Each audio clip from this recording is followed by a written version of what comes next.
Hi everyone, tonight I'm going to image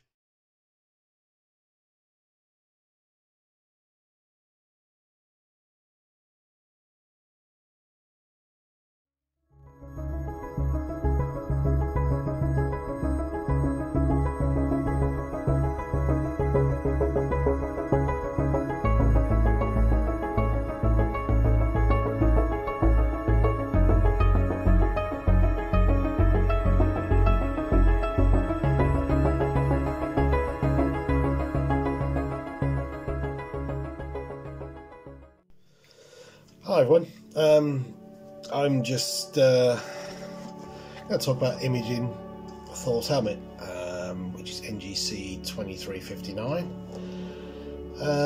I struggled a bit with this one, getting the colours how I wanted them to look, so I just done the best I could. I did image this last year using the ED80 and the 269C. I'm actually up imaging Bose Galaxy now, doing quite a wide field, but conditions aren't great. Humidity is 92%, and there's some fog, but I don't know how I'm doing it, but I'm getting some subs in, so I don't think the resulting image will be brilliant, but hey ho. Anyway, and behind me, yes, I've got that tracking as well, just still testing it until I actually put it in the observatory, but seems to be alright. I mean, I've had it working with Nina, so as soon as I get a peer adapter I will fit it. Anyway, back to Thors Helmet. It's an emission nebula in the constellation Canis Major. It's quite an interesting object. It's one I've been wanting to image for a while. I would like to get a bit up close personal to it as well. Yes, get me Newtonian or something on it would be nice, but I don't think I'd be able to use it. It's quite low when it comes around, so it's, I don't know. Maybe I'll be able to do it with the Newtonian, I don't know, or maybe I'll have to look at getting something a bit more shorter but with a decent focal length. So we'll see.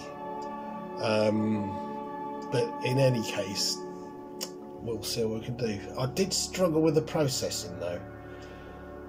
For some reason it just kept coming out very green. It didn't matter what I tried. I mean, I don't do masks and that because I'm not very clued up about doing masks, to be fair. All I use is Cyril. Actually, I use Deep Sky Stack, and then I use Cyril and Starnet, which removes the stars and makes a star mask for me. And then I'll move to Photoshop and I'll just do levels and curves on whatever objects I'm doing, and then I'll put the stars back in and whatever. Yeah, I'll just do the colour. Yeah, just colour the star. So I mean, I'll do the processing. I'll sharpen up the object and that itself, but I'll always put the stars in last because I don't like stars to be too sharp. I like the stars to look a bit soft in comparison, if that makes sense. That's just how I like my images to look.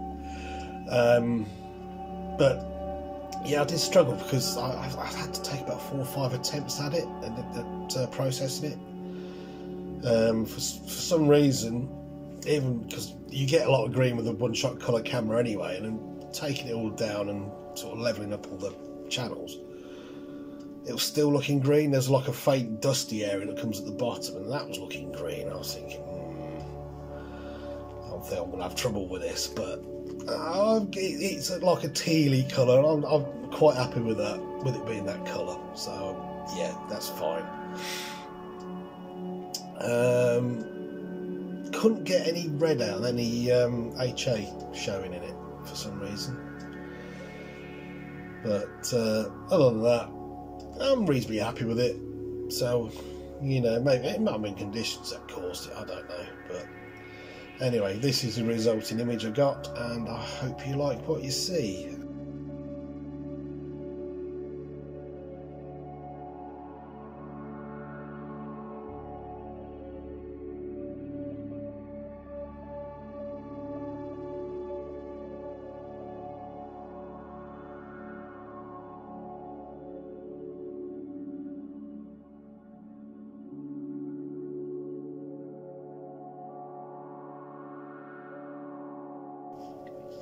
also thought I'd add another image as well at the end.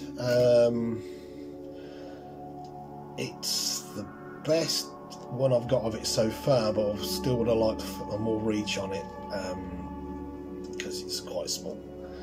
But I don't think I've done a bad job with it, to be fair. I mean, I'm still using the Altair Astro 102 EDR, so not the longest of reach of scopes, but it's performing really well actually. I'm quite happy with it. Another one of these second-hand purchases I get. It just came up at a price I just couldn't refuse. Not long after Kelly Heath's Star Party, and I thought, I've got to have it. So yeah, I bought it. It's actually performed quite well. I mean, there's a few things I don't like about it, but there's a lot to like about it. So, you know, even though it's a doublet, it doesn't do a bad job. Anyway, it's the image in question is the Crab Nebula. The last time I shot this is with the Newtonian, which is just there, and I used a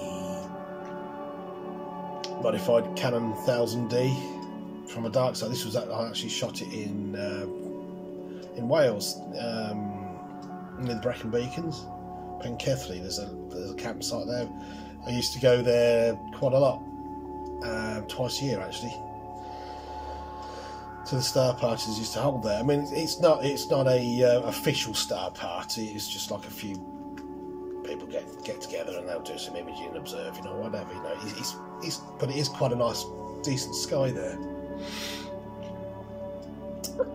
But I haven't been for a couple of years now because the job I've got now is just totally messed up the time I could take off.